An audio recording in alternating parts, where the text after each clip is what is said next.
Bonjour à toutes et à tous. Aujourd'hui, j'ai envie de vous présenter le mode solo de Civilisation, une aube nouvelle. Parce que, effectivement, il existe un mode solo et beaucoup de joueurs ne le savent pas. Et c'est très dommage parce que on passe à côté d'un super jeu si on n'a pas régulièrement, ou pas du tout d'ailleurs, des potes avec qui sortir nos jeux de société. Et ils ne le savent pas pour une bonne raison, c'est que si vous regardez en bas de la boîte, c'est marqué un jeu de plateau de conquête, de diplomatie et de stratégie pour 2 à 4 joueurs. Alors c'est quoi cette histoire? En fait, le mode solo n'était pas du tout prévu à la base dans ce jeu. Et ils ont décidé de le développer lors du confinement en 2020. Mais c'est vrai qu'il n'y a pas eu beaucoup de communication par rapport à ça, donc il y a un mode solo officiel qui est sorti pour ce jeu-là, et en plus c'est avec un automa, donc c'est pas juste marquer des points. De toute façon, il n'y a pas de point de victoire dans Civilization. C'est un des points forts de ce jeu, il n'y a pas de point de victoire, euh, il n'y a pas de gestion de ressources comme on a l'habitude de connaître. Donc ça veut dire qu'il n'y a pas un décompte de points à la fin de la partie qui rallonge la durée de partie d'encore 20 minutes ou 30 minutes. Enfin bref, c'est un jeu hyper fluide. Alors les parties peuvent être longues quand même, mais c'est un jeu très très fluide, et le solo est très fluide aussi parce que l'automa est d'une efficacité et d'une simplicité remarquable. Néanmoins, ce mode solo, il a été prévu pour le jeu de base. Et le problème, c'est qu'il y a une extension qui s'appelle Terra Incognita, qui est, on va pas se mentir, absolument indispensable à ce jeu, tellement elle apporte de nouveaux concepts, et même elle corrige certaines choses qui étaient décevantes dans le premier. En fait, une seule chose, c'était la gestion des batailles. Enfin, c'était mal foutu, et dans l'extension, ils ont rajouté vraiment des unités armées qui se déplacent sur le plateau, et donc ça rajoute un petit peu de réalisme au jeu et notre stratégie, parce que du coup on voit les armées adverses se déplacer. Donc le problème, c'est que le mode solo ne fonctionnait pas avec cette extension, et ils en ont rien à foutre, ils n'ont rien fait pour adapter leur mode solo à l'extension. Donc ça, c'était sans compter sur la communauté évidemment. Et il y a un joueur qui a adapté le mode solo pour l'extension, et ça fonctionne terriblement bien. Euh, Même si je trouve qu'il y a certains aspects qui me dérangeaient un peu, donc moi j'ai après modifié un petit peu cette version-là, donc c'est vraiment des toutes petites choses, hein. Moi, ce que j'aime dans les modes solo, quand il y a un automa, c'est que l'automa joue le plus possible comme le joueur, qu'il n'ait pas des règles spécifiques à lui-même, qu'il ait à peu près les mêmes actions, qu'il fasse les mêmes choses. Et donc là, j'ai corrigé certaines choses, notamment euh, dès le mode solo officiel, l'automa pouvait comment dire ça, il pouvait cumuler en fait des ressources à l'infini, alors que nous on est limité à 3 par exemple. C'est pas exactement des ressources, mais on y reviendra plus tard. Euh, il dépensait ses ressources indifféremment. Par exemple, s'il avait besoin de pétrole, il pouvait dépenser du marbre ou du mercure comme si c'était du pétrole. Donc ça me plaît pas. Donc j'ai dit bah non, on va tenter de modifier ça pour que l'automa, s'il a besoin de pétrole et qu'il n'a pas de pétrole, et ben tant pis pour lui quoi. Il est déjà bien assez fort comme ça, donc il n'y a pas besoin de lui rajouter des règles un peu de triche. Il n'y a vraiment pas besoin, parce que tout simplement, il a des cartes qui sont légèrement plus fortes que les nôtres. Notamment, nous, sur certaines cartes, on a le choix entre deux actions. Par exemple, la carte industrie, on a le choix entre construire une merveille ou construire une ville. Sur la carte de l'automa, il va essayer de construire une merveille, puis il va essayer de construire une ville. Voilà, donc comme il essaye de toute façon de construire une merveille, je me dis qu'il n'a pas besoin d'avoir des ressources à l'infini pour lui permettre à coup sûr de pouvoir la construire. Comme ça, de temps en temps, il ne pourra pas. Ça reste relativement rare, mais au moins, il y a des moments où il ne pourra pas faire toutes ses actions à fond. et c'est bien plus sympa comme ça. Donc voilà, aujourd'hui ce que j'ai envie de faire, c'est qu'on va regarder la mise en place de cet automat. Alors j'ai déjà un peu commencé, hein, j'ai déjà préparé ici, là, vous avez le paquet des merveilles, parce que c'est exactement pareil qu'une partie à 2 joueurs, ou même à 3 ou à 4 d'ailleurs, il n'y a pas de problème, c'est exactement la même mise en place. Les objectifs, il me reste à les définir. J'ai tiré les deux tuiles capitales, donc la mienne et celle de l'automat. J'ai tiré les dirigeants, donc il ne reste plus qu'à faire la mise en place et montrer concrètement comment ça se passe. Alors pour ma part, je vais jouer avec le Sumer, les Sumériens, qui sont dirigés par Gilgamesh. Alors, je ne vais pas réexpliquer les règles de civilisation, parce que je ne suis pas là pour ça, il y a déjà plein de vidéos qui le font sur le net. Mais quand même, je vais expliquer un petit peu ce que je fais, donc sans rentrer trop dans les détails. Donc sur la fiche dirigeant, on voit ici la quête épique, donc ça c'est, on va dire, la capacité spéciale de Gilgamesh. Voilà, c'est une petite asymétrie qu'il y a 18 dirigeants, chacun a son petit pouvoir. Ensuite, il y a ici, en bas, une mise en place à effectuer. Donc ça c'est pareil, on n'a pas tous la même mise en place, donc ça peut paraître, on va dire, presque, comment je pourrais dire, juste changer l'ordre des cartes, on pourrait dire bon bah ça sert pas à grand chose. En fait si, ça sert à beaucoup de choses, puisque ça c'est l'ordre des cartes sur notre échelle de priorité. Donc qu'on ait une carte construction ou une carte militaire le plus à droite, ça change tout, puisque du coup c'est ce qui fait aussi que que ce jeu, même s'il n'y a pas une grosse asymétrie, ben, les parties ne vont pas commencer pareil. Il y a beaucoup de jeux de civilisation où sur les 3-4 premiers tours on fait tous la même chose, parce qu'on sait qu'il faut construire une ville, il faut récolter, il faut construire des unités, puis construire une ville, enfin voilà. Et donc au début on fait tous un peu pareil puisqu'on est tous un peu dans notre coin. Là c'est pas le cas.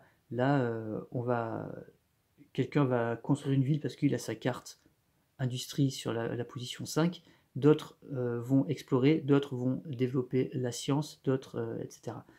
Et donc du coup, ça fait des débuts de partie qui sont asymétriques en fait, alors que le jeu ne l'est pas vraiment. Et ça, c'est encore une très bonne idée, et ce jeu est plein de bonnes idées en fait, hein. Il est vraiment excellent, il a très peu de défauts. Les parties peuvent être un peu longues, mais franchement, quand on est 4 ou 5 autour de la table, on s'éclate quand même, hein. Il faut le dire. Donc je vais faire ma mise en place. Et après on va faire celle de l'IA et on va voir qu'elles sont quasiment identiques. Donc ça c'est ma tuile. Donc ma mise en place, elle dit, donc je vais prendre mes cartes, tac tac tac, de niveau 1. Voilà, donc on a nos 6 cartes de niveau 1. On commence toujours à gauche par la carte croissance. Elle va sur l'emplacement 1 de gauche.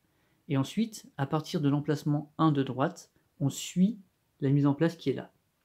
Donc lui, Gilgamesh, il a sur le niveau, l'échelon 1, il a le commerce extérieur. Donc j'ai ma carte de commerce extérieur. Puis sur le 2, il a le haut empire. Puis sur le 3, il a l'astrologie. Puis sur le 4, il a la maçonnerie. Et enfin, il a la poterie sur le 5. Voilà. Ce qui fait qu'en début de partie, mon action la plus forte va être l'action industrie, l'action de construction.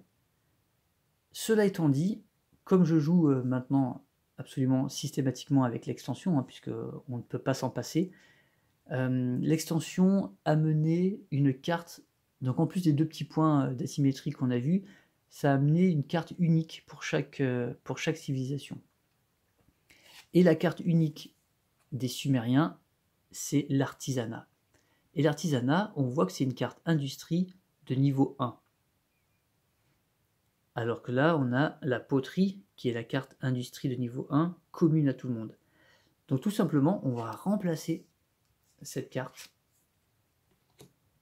par ma carte unique, qui est finalement l'action de construction, l'action industrie, mais qui est plus puissante.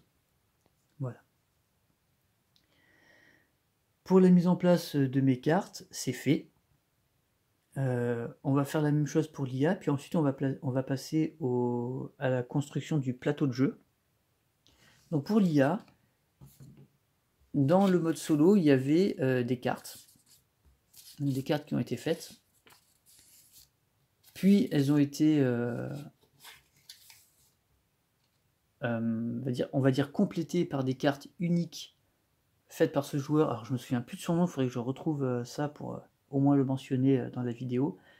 Donc lui, il a fait pour chacune des civilisations, il a adapté la carte unique pour l'automa. Tout ça était en anglais bien sûr.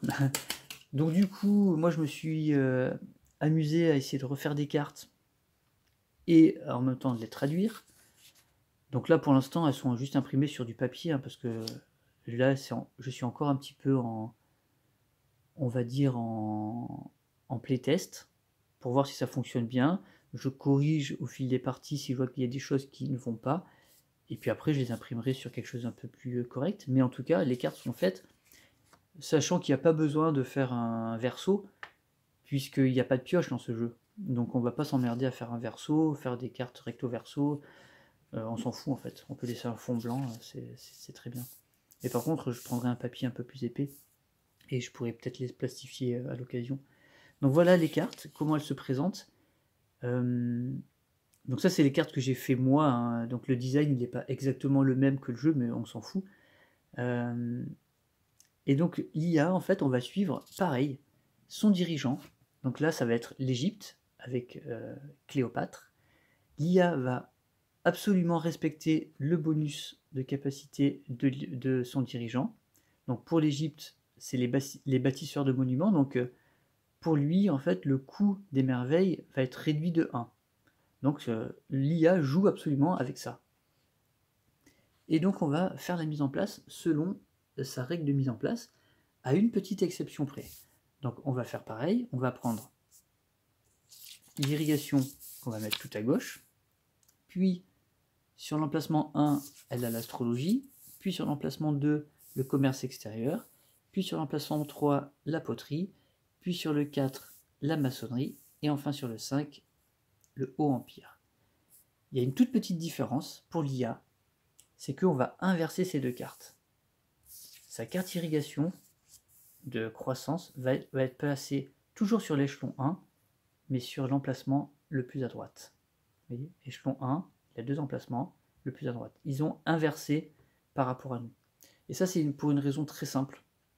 C'est que l'IA, en fait, à son tour de jeu, il va systématiquement jouer sa carte, qui est, alors quasiment systématiquement, parce qu'il va y avoir des petites exceptions, mais qui est placée sur l'emplacement 5. Et on le rappelle, dans ce jeu, la carte qui est à l'échelon 5, c'est la carte la plus puissante, parce qu'elle bénéficie à la fois du chiffre le plus élevé, qui va compter pour son niveau de production pour les merveilles, son niveau d'attaque pour l'armée, par exemple, mais aussi, elle va pouvoir utiliser tous les types de terrain pour construire ses villes, déplacer ses armées, ses caravanes, etc. Donc l'IA, lui, on ne se pose pas de questions, à son tour, on joue sa carte 5. Voilà, et ça marche très très bien. Donc voilà pour l'emplacement, la mise en place des cartes de l'IA. Pour le reste, alors son cadran technologique, on le met à 0, comme tout le monde. Et maintenant, on va passer à la mise en place du plateau. Alors non, j'ai juste oublié un truc. La carte unique de l'IA de l'Égypte est la roue. Et elle est de niveau 1. Donc on va la mettre aussi à la place du commerce extérieur, qui est la carte économique. L'IA a déjà la roue, elle connaît la roue. Elle a un petit avantage pour ses caravanes commerciales par rapport à nous. Voilà, maintenant on va placer aux tuiles du plateau de jeu. Hop, je vais tourner ça comme ça. Voilà. Je vais ranger mes cartes. Donc la mise en place du plateau, comment ça se passe dans ce jeu? Là, on est comme si on était une partie à 2 joueurs, hein. Donc on va construire le plateau en tirant 2 tuiles. Donc ça, c'est nos tuiles capitales, là où on va commencer la partie, que j'ai tiré au sort. Pour le plateau, on tire 2 tuiles au sort, pareil, et on les met en quinconce comme ça. Et on tire au sort si on utilise la face A ou la face B, parce que toutes les tuiles sont recto verso évidemment. Donc il y a beaucoup plus de terrain disponible que ce qu'on pourrait le croire. On va tirer au sort, donc avec un dé tout simplement. Je vous montre pas, mais peu importe. Voilà, j'ai fait un 1, donc on va partir sur une face A. Donc la face A se met comme ça. Si on était parti sur une face B, on aurait tout simplement fait comme ça. On aurait inversé, tac, tac. Mais là, on part sur face A, on est comme ça. Voilà, là, jusqu'à présent, on est exactement comme sur une mise en place multijoueur. Là, il va y avoir une petite différence. C'est que quand on arrive à ce niveau-là, en multi, normalement, ce qu'on fait, c'est que chaque joueur place une forteresse. Donc ça, c'est pareil, ça vient avec l'extension. Il n'y avait pas ça avant. Là, il y a des forteresses. Chaque joueur place une forteresse sur le plateau. Il la place où il veut, autour du plateau, à condition qu'elle touche deux tuiles. Comme ça serait bon. Comme ça serait pas bon. Là, contre l'IA, en fait, on ne va pas se poser la question. On va mettre une ici et une ici. Comme ça, elles sont relativement éloignées. Ça fait une espèce de symétrie. Voilà. Donc ça, c'est la petite différence par rapport au mode multi, où chaque joueur, à son tour de rôle, place une place forte. Et ensuite, on place nos tuiles capitales. Là, on la met déjà comme ça on ne se prend pas la tête de où est-ce que l'IA va le mettre. Et on ne peut pas non plus en tirer un trop grand bénéfice. On les met comme ça et point barre. Ensuite, donc toujours en partant du premier joueur, qui est l'IA d'ailleurs, on va placer nos tuiles capitales. Alors l'IA, c'est très simple. Sa tuile capitale, elle est là. Donc on va définir, pareil, si elle utilise la face A ou la face B, je lance le dé, je fais un 6, elle utilise la face B. Donc elle va utiliser cette face. Voilà. L'IA va utiliser cette face. Donc elle va partir avec une capitale qui sera positionnée sur des plaines, et il y a une ressource de marbre pas très loin, elle est à côté d'une montagne, il y a des collines, un petit désert ici. Bon. L'IA, comment elle va placer ces tuiles? En fait, dans le mode solo, c'est très simple. Soit on tire au sort pour certains éléments, mais ça reste relativement rare quand même très rare. Soit il y a une liste de priorités. Et pour le placement de sa tuile capitale, hop, voilà la petite règle que, pareil, que j'ai condensée, que j'ai traduite et que j'ai modifié un petit peu et que je continue à modifier au fil de mes parties tests. Donc l'IA, qu'est-ce qu'elle nous dit? Elle va essayer de connecter sa capitale au plus proche d'une merveille naturelle ou d'une cité-État, et en fait à une distance de 3 cases de la capitale. Donc là, sa capitale, elle est ici. Est-ce que sur le plateau, il y a une merveille naturelle? Oui, on voit qu'ici, là, vous voyez dans le coin, il y a une merveille naturelle qui s'est présentée.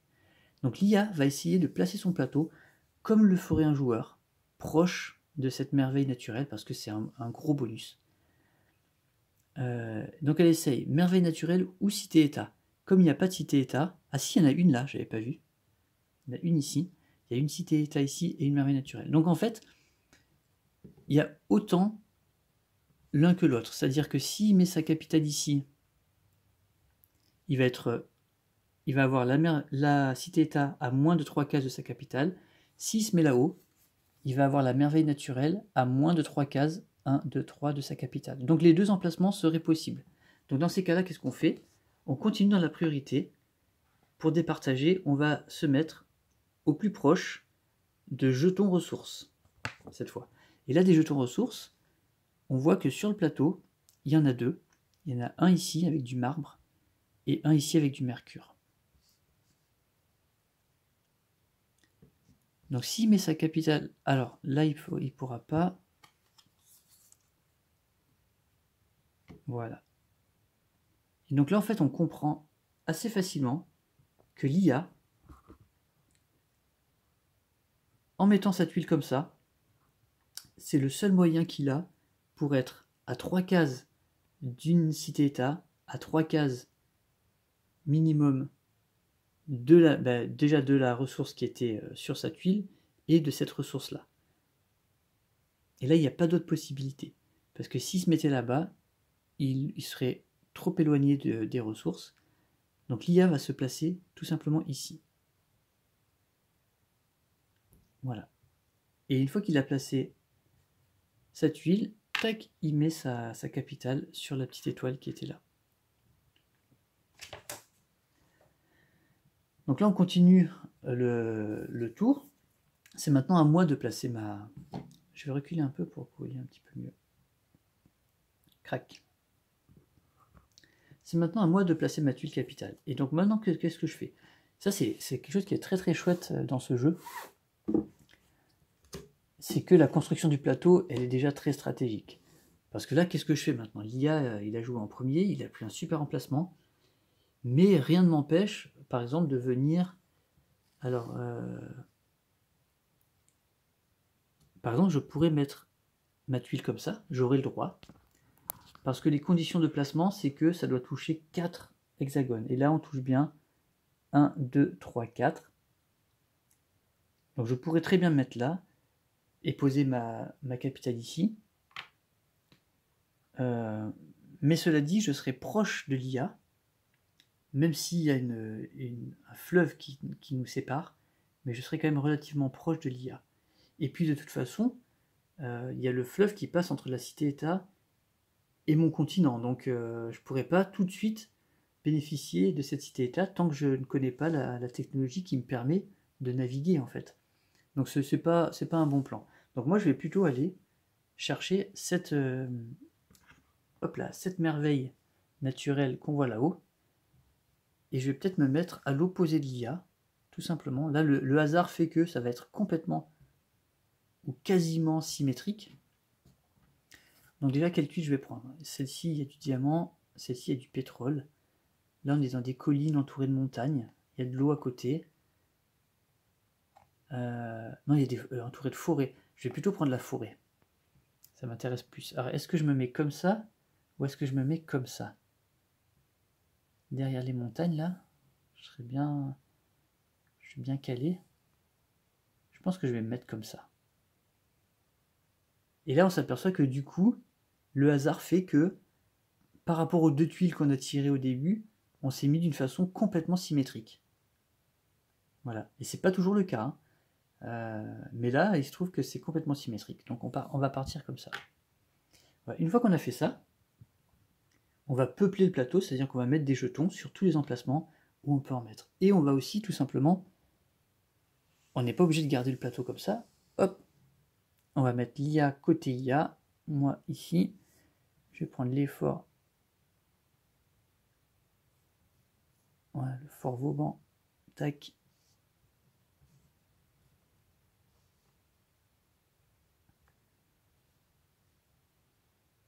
Voilà. Voilà à quoi va ressembler notre plateau de jeu. Donc là, on est vraiment sur un jeu, c'est marrant, on est vraiment loin l'un de l'autre, et ben, c'est très bien. Voilà. Donc je vais peupler le plateau, et je reviens. Le plateau est peuplé, donc j'ai rajouté les merveilles là où il y avait une merveille, la cité-État où il y avait une cité-État, les ressources un peu partout, le camp barbare, et on s'aperçoit qu'on est sur un plateau où il y a énormément de choses. La dernière partie que j'ai faite, au début, il y avait quasiment rien. Là, il y a plein de ressources partout. Il y a une cité-État, une merveille, des barbares. Bon, ça peut être une partie qui qui peut être très cool, hein. Donc voilà pour la suite de la mise en place. Et maintenant, ce qu'on va faire, c'est que on va dévoiler à la fois les merveilles et surtout les objectifs. Alors les objectifs, ça a un petit peu changé aussi avec l'extension. On a maintenant 2 nouveaux objectifs qui sont liés aux places fortes. Et parmi les objectifs, il va y avoir contrôler une place forte ou contrôler 2 places fortes. Et à ça, on rajoute 3 objectifs. Je coupe, voilà, je crois que je les avais déjà mélangés. Donc il va y avoir cet objectif-là. Donc une carte objectif en contient 2. Et il faut atteindre l'un ou l'autre pour valider l'objectif. Donc là, on va avoir explorateur, qui est assez difficile à obtenir, ou alors esthète, qui est beaucoup plus simple à obtenir. On va les détailler un peu plus tard. On va avoir comme objectif alors belliciste, qui est difficile aussi à obtenir, ou alors paranoïaque, pardon, qui est beaucoup plus simple. Mais du coup, on voit que on a déjà 2 objectifs merveilles, c'est-à-dire construire 2 merveilles culturelles et 2 merveilles militaires. Donc déjà, ça risque d'être compliqué. Et le 3e objectif, ça va être... Alors, industrieux, c'est réussir à construire les 5 districts. Ou alors progressiste, avoir 3 merveilles, mais d'époques différentes. Donc ça peut se combiner avec les 2 autres, hein, avec esthète et parano. On pourrait, tout au long de la partie, ça voudrait dire qu'il faut avoir au moins... Ah non, remarque, on peut avoir juste ces 2 culturels, 2 militaires, mais répartis tout au long de la partie. Ouais, à voir. Belliciste, c'est réussir à attaquer la capitale, parce qu'on ne peut pas prendre la capitale d'un adversaire dans ce jeu. Ou contrôler 2 cités-états, je vais vérifier hein, pour être bien sûr, pas me tromper. Et puis celle-ci, explorateur, elle est assez difficile parce que il faut contrôler des cases qui sont soit sur le bord du plateau, donc les cases qui sont autour là, soit qui sont en bordure de mer. Et 15 cases, c'est pas si simple, il faut beaucoup s'étendre, il faut pas mal explorer pour réussir à faire ça. Je jette un petit coup d'œil sur l'objectif belliciste.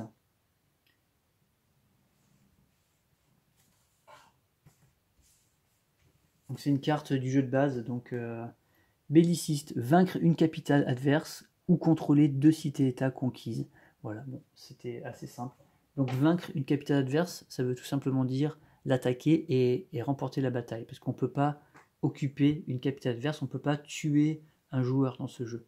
Quand on attaque les villes auxquelles on les contrôle et donc on les occupe, donc les villes passent à notre couleur, ça il n'y a pas de problème. La capitale, on ne peut pas. La capitale, soit on vole la merveille, s'il y a une merveille dedans, c'est un peu bizarre mais c'est comme ça, ou alors on pille des choses mais la capitale reste à la couleur du joueur qui s'est fait attaquer. Donc voilà pour les objectifs, ça c'est fait. On va dévoiler les 4 merveilles qu'on va pouvoir construire à l'ère antique. Donc en merveille économique, on a le grand phare qui permet pas mal d'exploration. On le détaillera un peu plus tard. Hein. On va avoir en culture l'oracle, en science l'oracle, pardon. En culture, le Colisée. Il n'arrive pas à faire la mise au point. Voilà. Le Colisée, c'est une merveille que j'adore. Et en militaire, on va avoir le Jebel Barkal. Voilà.